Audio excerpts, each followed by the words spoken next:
तेल अवीव में तबाही की सबसे नई तस्वीर आई है जो आपके सामने रख रहे हैं। अभी अभी की तस्वीर है, बड़ी खबर है। ये देखिए कैसे चारों तरफ तबाही दिख रही है इस तस्वीर में।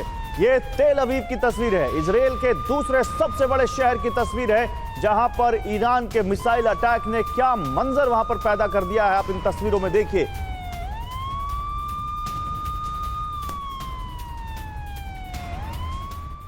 हालांकि अमेरिका का हमला और इजराइल से ईरान का बदला, तस्वीरें तो आपको दिखा रहे हैं, लेकिन आज की जो सबसे बड़ी खबर है उसके बारे में एक एक इंफॉर्मेशन आपके सामने डिटेल वाइज, क्योंकि कैसे हुआ हमला।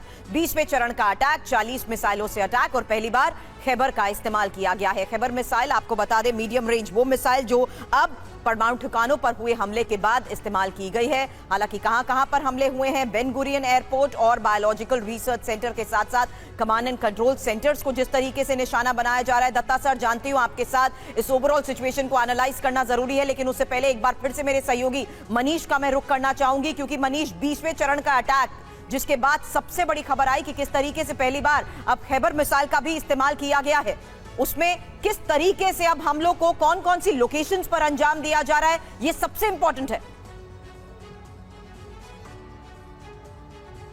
देखिए, जहाँ तक लोकेशन का ताल्लुक है तो तेल अवीव के 2-3 लोकेशन में तो मैं खुद भी गया, बल्कि एक लोकेशन ऐसा भी है जहाँ पर कल शाम में मैं एक इजराइल की सांसद का इंटरव्यू लेने के लिए गया था।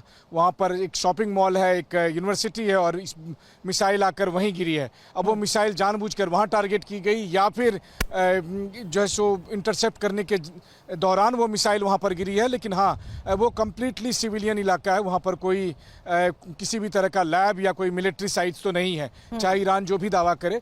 उसी तरीके से बेन गुरियन एयरपोर्ट को टारगेट करते हुए भले ही मिसाइल दागी गई थी, लेकिन बेन गुरियन एयरपोर्ट अभी सुरक्षित है और भले ही एयर स्पेस बंद है, इसलिए फंक्शनल नहीं है, लेकिन वो सुरक्षित है। ये मैं दावे से कह सकता हूं, चूंकि मैं तेल अवीव में मौजूद हूं। लेकिन इसमें कोई दो राय नहीं कि ईरान के पास आज की तारीख में जो मिसाइल है और हर बीतते दिन के साथ वो पूरी दुनिया को सरप्राइज कर रहा है अपने मिसाइल की क्षमता से और मिसाइलों के भंडार से। कि देखिए, कभी वो खैबर मिसाइल के जरिए हो, कभी सीजल मिसाइल के जरिए हो या कभी फतेह-1 मिसाइल के जरिए हो। अब तक वो केवल घोषणा करता था और लोगों को लगता था कि बस ईरान दावे कर रहा है, लेकिन 2000 किलोमीटर दूर आकर जिस सटीक तरीके से ईरान के मिसाइल निशाना लगा रहे हैं, वो अपने आप में पूरी दुनिया को बताने की स्थिति में है कि ईरान के पास भी क्षमता है।